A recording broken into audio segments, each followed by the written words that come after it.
Hello दोस्तों, आपने अक्सर देखा होगा कि जब किसी भी भगवान की कोई पिक्चर आती है तो उनके चारों तरफ एक हैलो होता है या एक आभा रहती है। और उसको जब हम देखते हैं तो हम समझते हैं कि हाँ, ये भगवान है। ऐसा माना जाता है कि उनके चारों तरफ एक ऐसी एनर्जी रहती है जिससे कोई भी हम आइडेंटिफाई कर सकते हैं कि वो भगवान है। और जो भगवान होता है वो परफेक्ट होता है, वो कोई गलती नहीं कर सकता। इसी तरीके से जो महापुरुष होते हैं अक्सर उनके चारों तरफ भी एक हैलो बनाया जाता है जिससे कि हम समझ पाएं कि वो बहुत ही महान है और वो कोई गलती नहीं कर सकते हैं। तो दोस्तों, इस हैलो से एक कॉग्निटिव बायस पैदा होता है जिसको हम हैलो इफेक्ट कहते हैं। हैलो इफेक्ट क्या होता है? हैलो इफेक्ट एक ऐसा कॉग्निटिव बायस है जिसमें हम किसी व्यक्ति के बारे में जो हमारा ओवरऑल इंप्रेशन होता है या किसी चीज के बारे में हमारा वो जो ओवरऑल इंप्रेशन होता है उसके बेसिस पे जो उसकी स्पेसिफिक क्वालिटीज होती हैं या करेक्टरिस्टिक्स होती हैं हम डिसाइड करते हैं। कहने का मतलब यह है कि अगर कोई आदमी हमें इम्प्रेस कर जाता है, हम समझते हैं कि वो बहुत अच्छा है, तो फिर हम उसकी बुराइयों को नहीं देख पाते, सिर्फ उसकी अच्छाइयों को हम देख पाते हैं। और ये होता है हॉलो इफेक्ट। और इसीलिए हम बहुत गलतियां करते हैं। जैसे कि अगर कोई भी खूबसूरत व्यक्ति है तो अक्सर हमारे दिमाग में आता है कि उसके अंदर बाकी क्वालिटीज भी अच्छी होंगी, जैसे वो इंटेलिजेंट होगा, काइंड होगा, ट्रस्टवर्दी होगा।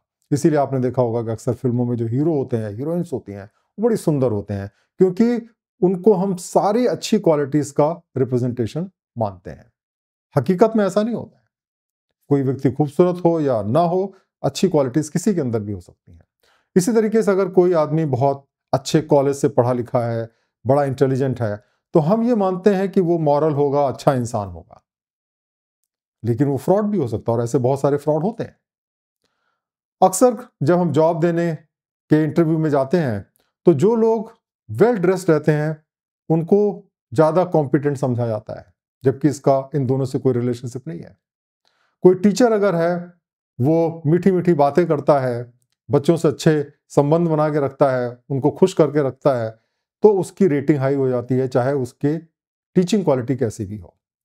इसी तरीके से अगर कोई सेलिब्रिटी होती है, वो किसी प्रोडक्ट को एंडोर्स करती है, तो लोग उसको हाथों हाथ खरीद लेते हैं, भले ही वो प्रोडक्ट अच्छा हो या ना हो। ये सब हैलो इफेक्ट का वजह से होता है। तो हैलो इफेक्ट होता क्यों है दोस्तों? इसका सबसे बड़ा कारण होता है कॉग्निटिव लेजीनेस। इसका मतलब क्या होता है कि जब हमें कोई डिसीजन लेना होता है तो हम हमेशा शॉर्टकट डिसीजन लेते हैं, मेंटल शॉर्टकट को इस्तेमाल करते हैं और जो भी लिमिटेड इंफॉर्मेशन हमारे पास में अवेलेबल है उसके बेसिस पे फट से हम डिसाइड करते हैं। तो हम जानते हैं ये आदमी बड़ा अच्छा आदमी है, तो फिर हम और किसी चीज में नहीं जाते, जो उसने कह दिया उसको मान लेते हैं। इमोशनल इन्फ्लुएंस दूसरा रीजन है। क्योंकि क्या होता है कि जब हम किसी को प्यार करते हैं तो हमें उसकी कमियां नजर नहीं आती, इसीलिए कहते हैं प्यार अंधा होता है। और फिर जो भी उस कहता है उसको हम सही मान लेते हैं।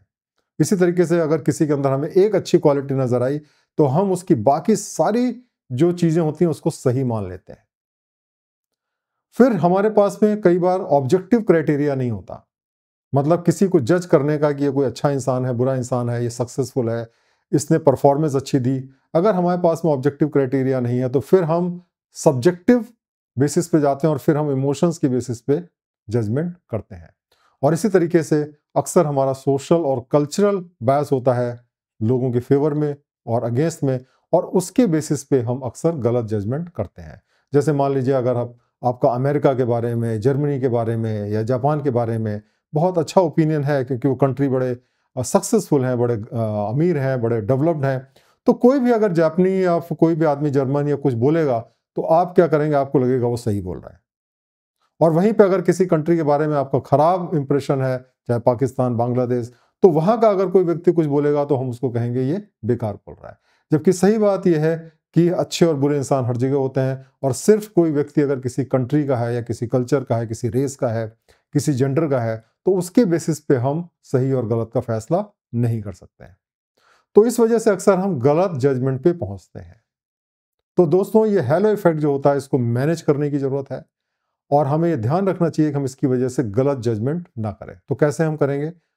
पहली बात, हमें इस बात का अवेयरनेस होनी चाहिए कि हैलो इफेक्ट होता है वो हमें इन्फ्लुएंस करता है।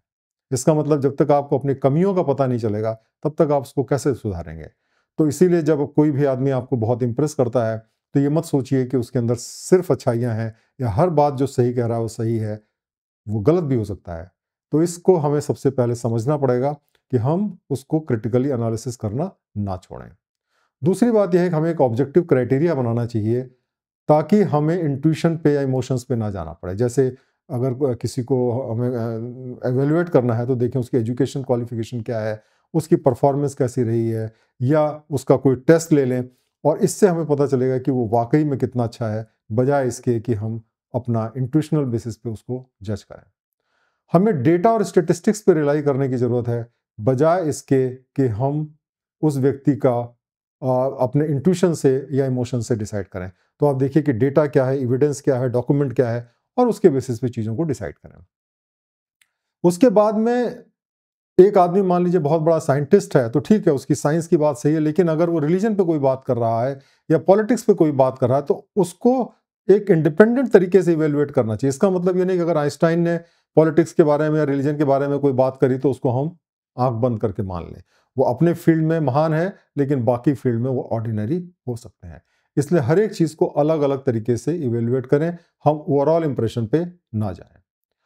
उसके अलावा हमें जो भी इनपुट है हम अलग अलग सोर्सेज से इनपुट लें। अगर किसी चीज़ के बारे में पता करना है तो 4-5 लोगों से हम पता करें, तो इससे क्या होगा कि जो बायसेस होते हैं वो न्यूट्रलाइज हो जाते हैं। उसके बाद में नेक्स्ट जो बड़ी इंपॉर्टेंट चीज़ है, अगर हम चाहते हैं हेलो इफेक्ट से बचना, तो हमें ये डिसाइड करना चाहिए कि first impression is not the last impression. हमें कोई भी जो हमारा फर्स्ट गट फीलिंग होती है वो शायद सही नहीं होती है, और इसलिए ज़रूरी ये है कि हम समय से सोचें, समय लें, रिफ्लेक्ट करें और फिर चीज़ों को डिसाइड करें, तब हम सही डिसीजन पे पहुंचेंगे। तो दोस्तों आज हमने हेलो इफेक्ट के बारे में जाना, क्यों होता है, ये किस तरीके से हमें मिसगाइड कर सकता है और किस तरीके से हम इससे बच सकते हैं और हम सही डिसीजंस को ले सकते हैं। अपने थॉट्स को कमेंट में शेयर करें और अगर कोई भी डाउट है तो उसको आप डालें, हम उसको उसका रिप्लाई देंगे, हम आपको उसका जवाब देंगे। बहुत बहुत धन्यवाद।